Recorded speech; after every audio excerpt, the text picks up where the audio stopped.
Doris Sharp.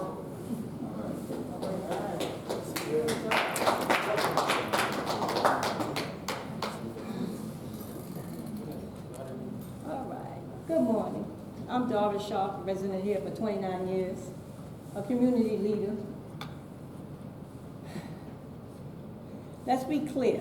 I understand pilots are a necessary evil. It is my understanding that originally pilots were created as an incentive for developers to bring in commercial businesses, which would create jobs for people in the community and benefit our tax base. How many pilots are there in the village of Hempstead? Do you know? Right now it's about 30. How many are more than 10 years? How many have been renewed and why? Is there a limit to the number of pilots one community can endure? Why would any pilot be more than 10 years? We have 35% of the village off the tax roll. What is the purpose of a pilot? Is it to give the developers an opportunity to become financially solvent, allowing the developers time to achieve full occupancy at approximately 92%? Pilots are also being used to help developers renovate existing apartment buildings. Who is responsible to ensure the work is getting done? Beverly House received an extended pilot for 5 years. The first thing they did is charge the people for parking. 9600 got rid of the union workers and didn't complete any of their agreements. After many years, it took Trustee Jeffries to get the pilot stopped. The developers are the only one in the village of Hempstead that really benefited and the residents of Suffolk. We are inundated with social services. Do we need more? Is it okay to overwhelm the village of Hempstead with more than 60% social services? More than any other surrounding area? Is the social service a golden ticket for veteran housing? Yes, this developer was not welcome here 10 years ago by the mayor and the community.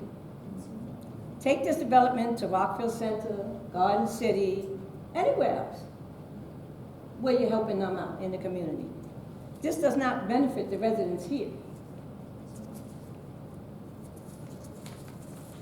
I am imploring upon the IDA board to do your fiduciary duty, to not give any social services developments tax breaks after tax breaks. We know after developers get the tax break, they will ask for another one when that one is done. The way I see it, they are expecting approximately 35 new developments in this village. And that, to the old buildings, every new development will ask for at least 30-year tax break. Add that to the one old building, asking and getting more tax breaks, example, Beverly Houses, 59600 Martin Luther King Drive. Who is responsible for stopping this injustice to the residents? IDA board, Village of Hempstead board, or lawsuits like the Valley Stream Green Acres Mall by the residents and legislator, lawyer Solange. I'm not for this project. Break them out, Alfred, please.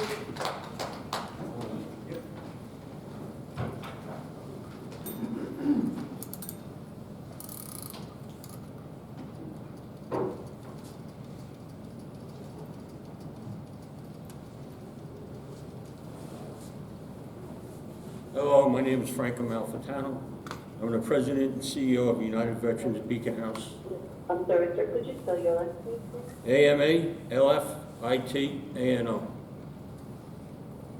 Thank you. We've assisted approximately 40,000 veterans over the last 25 years that I've been involved with Beacon House. And for the last 20 years, I've been associated with Ralph Fasano and Concern. Is there a need in Nassau County for housing for veterans? There is. That's been one of my flaws in Suffolk. I've been in Suffolk for many, many years. We tried to come into Nassau to develop housing, and we hit a lot of roadblocks. We weren't able to. So my testimony is that, yes, there is a need for the housing. And Ralph's and Concern's housing is by far the best that you can imagine. They use quality products, they have services. No other housing program that I know affords the services to the residents that Concern does. And that's my personal experience for the past 20 years. And the proof of the pudding is their first veteran project in Suffolk County in Amityville. It's still going strong for about, I think, 7 years now, approximately 7 years. And with the assistance of Concern and Ralph, we were able to develop one program in Nassau on Henry Street. We took a broken down area and we turned it into a vital housing for 5 veteran families and 7 single male veterans on 2 parcels of land. I could have never done it without the assistance of Concern. As far as the economy goes of the city, the village, I ran into that problem also with the village. But we brought in, we've got families in it, the families that are going to be in this project. And they bring vital income into the area, and I'm sure the area has developed jobs. If not, Concern has developed several jobs and will in this project also. So yes, am I in support of Concerns for this project? I certainly am. And the veterans that we house, by the way, we house about 250 veterans a day in emergency, transitional, and group home permanent housing. Many of these veterans will be able to move into the possibly housing because many of these veterans are residents in Nassau County and living in Suffolk. So I thank you for your time. Thank you, sir. You got any questions for me, anybody? Oh, it's not a question and answer. It's not a question and answer. Sorry, sir. Why don't you put it in Rockville Center? Kevin Asensio, Put it in please. Rockville Center. Kevin Asensio, please. You have a question? Please take it outside. I'm very relaxed. Be scared.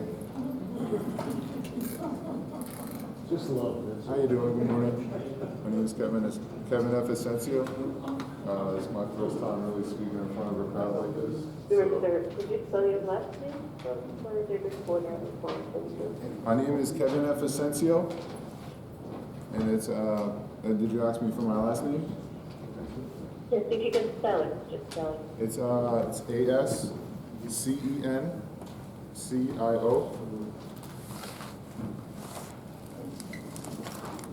Thank you.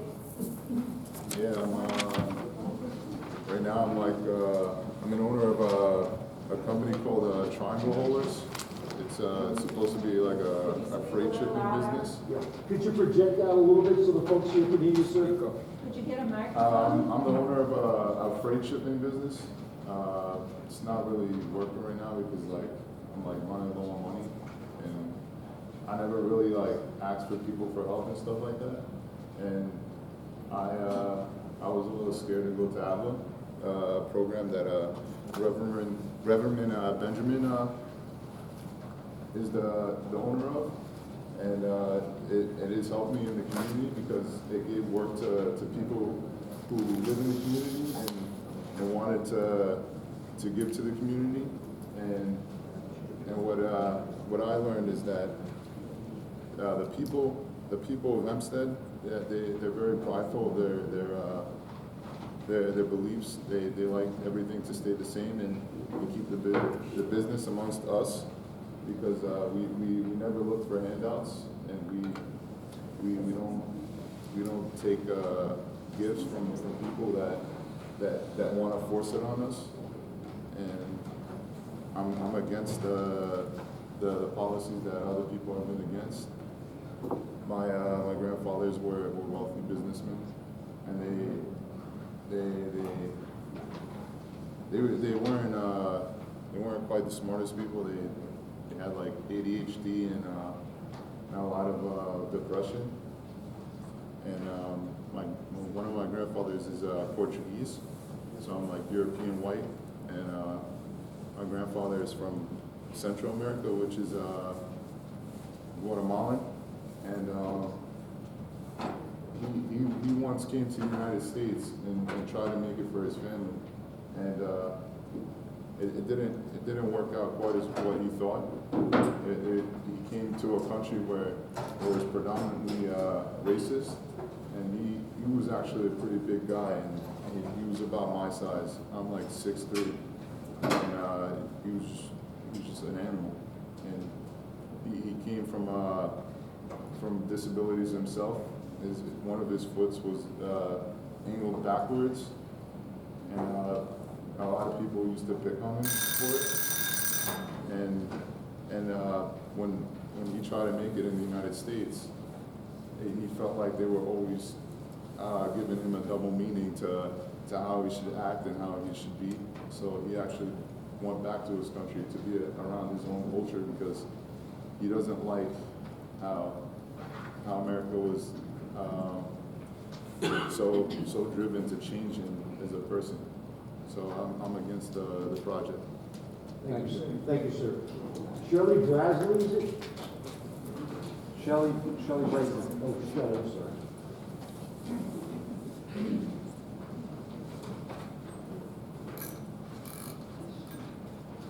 Good morning.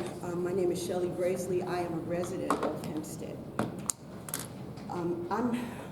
I understand Concern is a tremendous company. I know the projects that they've done around the area, and they all have positive outcomes. But I'm here as a resident and a homeowner in the Incorporated Village of Hempstead. And I'm concerned about the environmental impact of another apartment building, of more building, and not restoring what we actually already have in our community. In the Village of Hempstead, the median income for an individual is $27,000, opposed to the County of Nassau, the median income for an individual is $45,000. When we look at household income, for Nassau County it's $116,000, for the Incorporated Village of Hempstead is $62,000. I believe that our community has been exploited. We keep bringing in, when you talk about affordable housing, affordable to whom? The average person in Nassau County or the average person in the Incorporated Village of Hempstead? When we start looking at these pilots, I'm looking on this sheet that we have. The first year, they're going to pay first 3 years, $37,442 in taxes. I guess that's the current tax value. I have a single family home in Hempstead, and my taxes are $22,000. And I can't count on a pilot. We have an unprecedented number of pilots in the Incorporated Village of Hempstead. They are primarily apartment buildings, which really do not bring jobs, and car dealerships. Now, if we were a city, this would make sense, because at least we could keep some of the sales tax, we could keep some of the benefit, but we are not. If we were a village that had good code enforcement, we might benefit from it, but we are not a village that has good code enforcement. I'm a former school board member. When I was on the school board, I asked the superintendent for enrollment by street address. I didn't want any names. On average, in the Incorporated Village of Hempstead, in all these apartments that get pilots, it's 2 to 3 families in each apartment going to the school district. Single family homes, there's 3 to 4 families. According to the guesstimates of our population in Hempstead, because most of the people in Hempstead don't want to be counted, so they're not going to be counted. So according to guesstimates, we have 55,000, these are 2019 numbers, 55,000 residents. So we know that that has to be at least 70, right? Okay. Hempstead, the Incorporated Village of Hempstead, with these numbers, these guesstimated numbers, is 4 times more dense than our neighbor Garden City, and twice as dense as Queens. Are we going to be a suburb, or are we going to be a city? And if so, why does the Incorporated Village of Hempstead have to have all of the low-income housing for the County of Nassau and the town of Hempstead? I think as residents, these are questions that we must ask. And as the IDA board, we would appreciate you considering these points before you make your decision. It is not fair to the residents that live in Hempstead. We can't park, we don't have water, we don't have sewage, our schools are overcrowded. It's too much. It's too much. Thank you.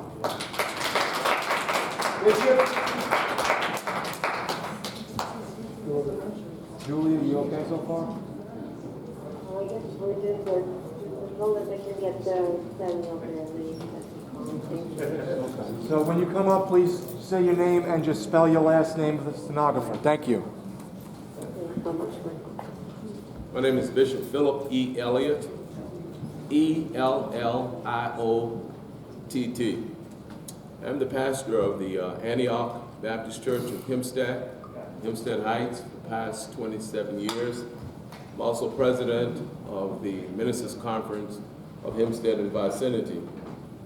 I was married in Hempstead in 1973, and our family and my wife's family have been very involved. I've served on the Community Development Board when the development took place for Shop and Stop, as well as the development where that took place Times Square, the old Times Square facility. Not much development has taken place since. The question, the elephant in the room is why does Hempstead pay so much higher taxes than everyone else? It's been alluded to. That's the problem we ought to be jumping up and down trying to fix. That's not anybody's fault in here. The sales revenue that comes through Hempstead, car dealerships, a lot of taxes there and others, does not come back to the village. It goes to other areas. And that's a big area where we need to be jumping up and down and protesting. Most people talk about what they don't want, but very few people talk about what they want, which means some people don't want anything, just keep things the way it was. What's not being said is that pilots is not to take property off the tax roll. It means that they have a reduction in the taxes. And nobody's proffered today, except Ms. Brazeley, about how much money would be coming into the village through the Estella project. Also, 4, 5, or 6 storefronts will be there. And I personally, as I was the czar for MWBE for 8 years in Nassau County, will make certain, as my own initiative, that minority or women business enterprises would be able to be on those storefronts, which also would be contributing to the tax base. So we're not looking at the numbers. I'm talking to people every day. I am the owner of the Antioch Housing Fund Corporation, which is not for profit. We had that built 22 years ago or more. I opened up the doors in 1990, and there's no more room. I mean, people coming to me, I'm talking about people's parents, their mothers, their grandparents, and who can no longer afford to own a home, you're right, in Hempstead, because of the taxes. The taxes is the issue that we all need to be attacking. And the only way to get the our sales tax revenue is for us to become a city, but nobody wants to deal with that. As long as we're the village, we won't have our share of the sales tax that comes through the expenditures here. So I'm here to support the project because there is a lack of housing. People who built this village are not able to stay in this village because they're not able to. I mean, if we want to gentrify, none of us in here hardly can afford to pay $3,700 a month. That's what we headed for if we take all the affordable housing. I didn't even say low-income housing. I said affordable housing. And gentrification is the door like 303 Main and down there by the train station on Front Street in West Hempstead. That's what you're going to see, a whole lot of that, $3,700 a month rents for people to come in here, and most of us cannot afford it. Thank you, sir. Thank you.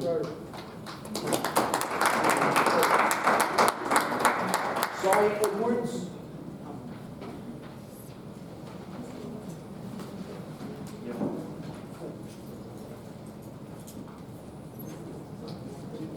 C. Edwards, Edwards. I'm a longtime resident of the Hempstead Village. And before I go on, the first thing is that about 4 or 5 years ago, I approached this board and I request that these meetings be held after 5 o'clock. Yeah, that's right. Because people are working, and they gotta sacrifice from work to come to these meetings on a weekday. And I'm sure you guys know that. So I'm calling for a recall again for this thing to be put 5 o'clock or 6 o'clock or 6:30 when people are coming from work so they can attend these meetings. Secondly, I oppose this project wholeheartedly because we have enough pilots in Hempstead already. We don't need any more here, okay? The developers are pushing this project and they're saying it's affordable housing, fine. Please put it in your community if it's affordable so we can go live there, okay? We have enough here already. Garden City is right next door. Put it in Garden City. I think Garden City, that was tried many years ago, and I think there's a lawsuit, and the lawsuit was won by the people, but implementation to today has not been forthcoming in Garden City, Rockwell Center, East Meadow, all around. So we have enough here already, and we can't support any more here. And any village officials or anybody here trying to support this project and trying to say it's affordable housing, they're sellouts. Please don't pay attention to them. They're selling you out left and right. Okay? Thank you very much. Thank you, sir. Jeremy Longo.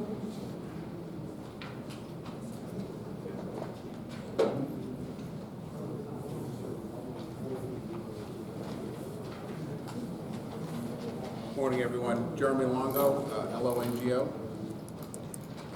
So I'm here to speak on behalf of Concern as the contractor of record for the project. And to a little history that we have, we've built many successful projects together. And my company, Belfour, is we happen to be an international company, but we're really a local company. We have offices in every state, all around the country.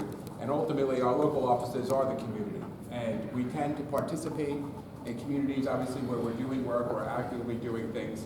And this project for us started some years ago, and we've been actively involved in the community ever since. And we tend to stay active in communities where we perform projects and we get to know the people, and it stays that way, as well as I know Concern, knowing them for so long, it's been the same with them. So with this project, they tend to bring a lot of good benefits that come to the project that I understand some are more short-term and some are more long-term. I can speak to some of the things that I would look at that are kind of an intermediate thing here, which is that we're providing, as the contractor, a lot of jobs to the community. I understand that there's different forms of jobs. There's longer